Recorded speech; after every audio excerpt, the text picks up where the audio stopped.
For some reason, I thought that I needed to pick 4 buckets of blackberries this summer, and now my freezer is filled with blackberries. I love having some in the freezer to pull out for cobblers and different recipes, but with all the produce coming in out of the garden, I've got to make room in my freezer. So this is about 1.5 bags of our blackberries, and we're gonna get these canned up today. We're making blackberry jam and blackberry jalapeno jam. So if you wanna see how we do it, just keep watching. We're starting with our blackberry jalapeno jam this morning, and I am trying to work smarter and not harder. So instead of sitting here and mincing up all of these peppers, I am just gonna fill up my blender with our jalapenos and let it do the work for us.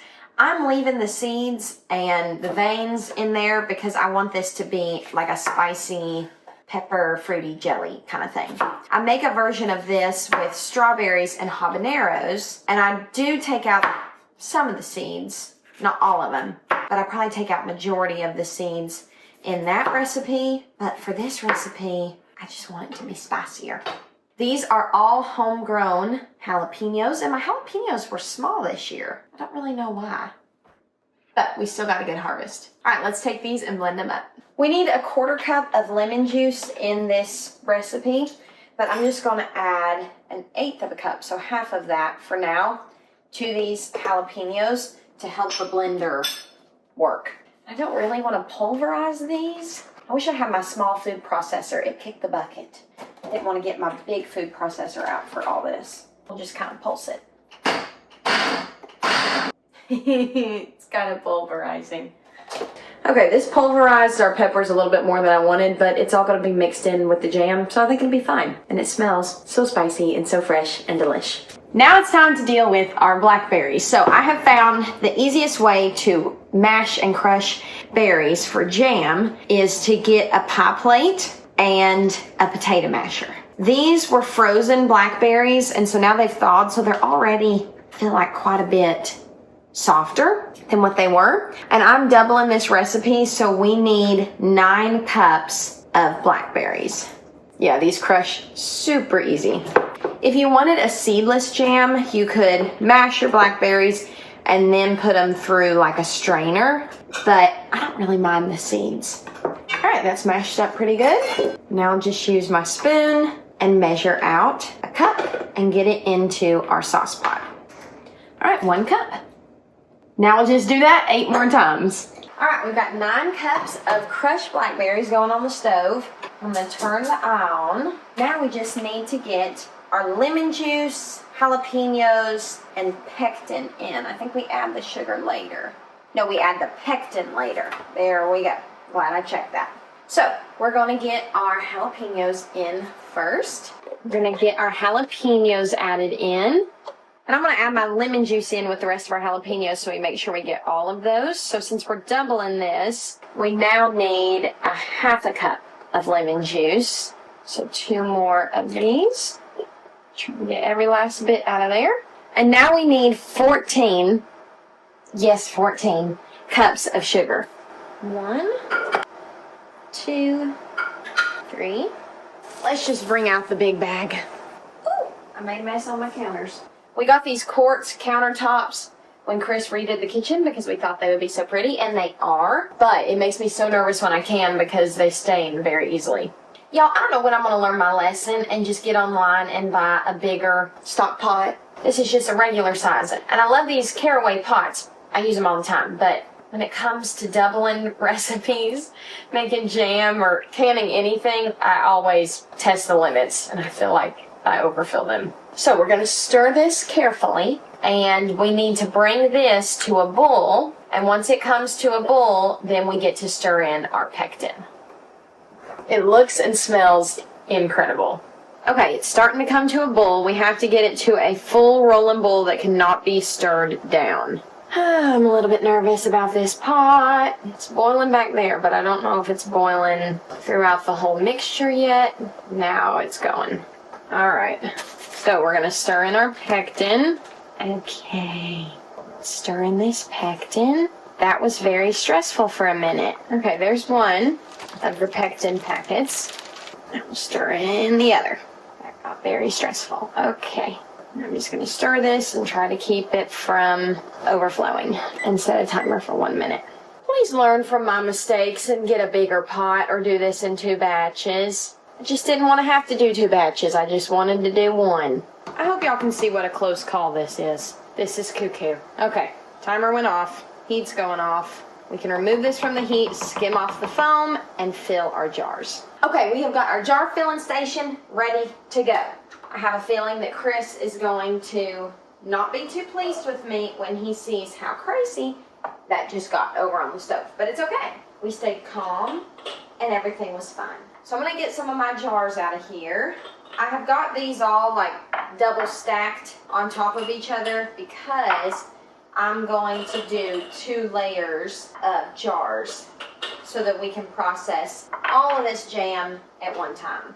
Okay, so I don't usually do it this way, but I think that this will be the best way to do it today. I got all my jars out instead of just doing 1 at a time, especially since I'm doing a double layer of jars. I think that this will be the best plan of action.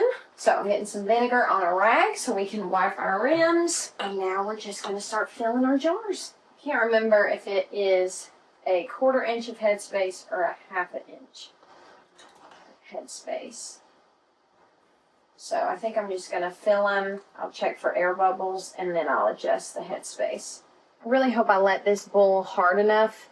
It seems very liquidy to me, but maybe it will set up as it processes in the jars and then sits on the shelf. We will have to see. I will say these blackberries were very juicy. They had been frozen and then thawed, so there was quite a bit of juice. But regardless, I'm sure the mixture will be delish and we can use it for something. Okay, we still have some jars to fill over here, but what we're going to do is lower this first batch down into the water, and we're going to take this divider that we use in our pressure canner. We're going to set that down on top of those jars. Move it around so it's sitting level. I don't want to put my hand in the boiling water. I know some people put rings down and then put the jars on top of the rings, but I think this will work. So I'm going to keep filling these jars and we'll go from there. Okay, I went to put my jars in and I got nervous about it not being level. So what I'm going to do is create a rack with wide mouth jar lids. I'm going to put those all in here on top of all this. And I think that that will work just fine. Let's see, so if I put these down in here, they'll just sit in between those lids. I think that'll work. Okay, you probably hear my sink going in the background because I need to put more water in here, but I finally got it figured out. I just splashed myself in the face. I had to put that water bath canner rack on the bottom and move this rack up to the top. So that is how you do it. I guess that's how I did it last time. I guess I just forgot. So when we get this filled up with the water, we'll just go like this and put the lid on and it'll be good to go. All right, got more water right here. Put a splash of vinegar in.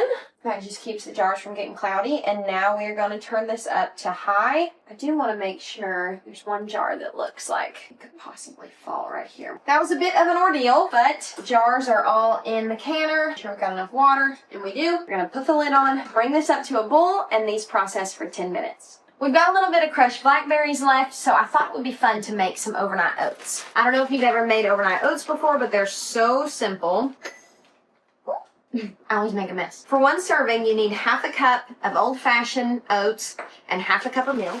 So super easy recipe to memorize because it's just equal parts. And then you can add whatever toppings or flavors that you want in there. So you could put bananas in there, strawberries. You could just do like brown sugar, maple syrup, if that's the kind of oatmeal you prefer. I'm making such a mess. But I want to use up these crushed blackberries. So I'm going to add those in there. Now we're going to add a little bit of salt. Not enough to make it salty, but enough to enhance the flavors. And then I thought cinnamon would be good, so I'm going to do a little bit of cinnamon. And then honey for sweetness. This honey is just about out. Ooh, you know what would be good in here too is a little dash of vanilla. Or almond extract. Maybe I'll do almond. Okay, let's just do a little drop of almond extract. That'll be yummy. I used to make overnight oats all the time. I was kind of obsessed with them.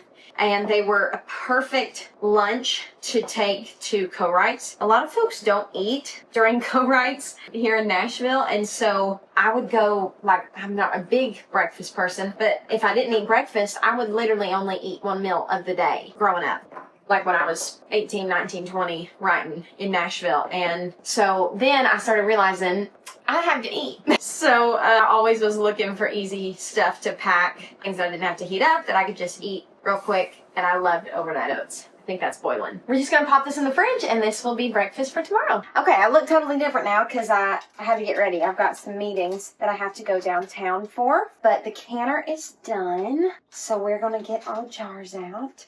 And hopefully we got good seals on these. We will know for sure in 24 hours. But I'm so excited that we were able to do a double batch of this with all of our jalapenos. Originally, if you remember at the beginning of the video, I had said that we were going to do jalapeno and regular. But when I saw how many jalapenos we had, I thought we might as well just do all jalapeno because that's more fun, to me at least, than just regular jam.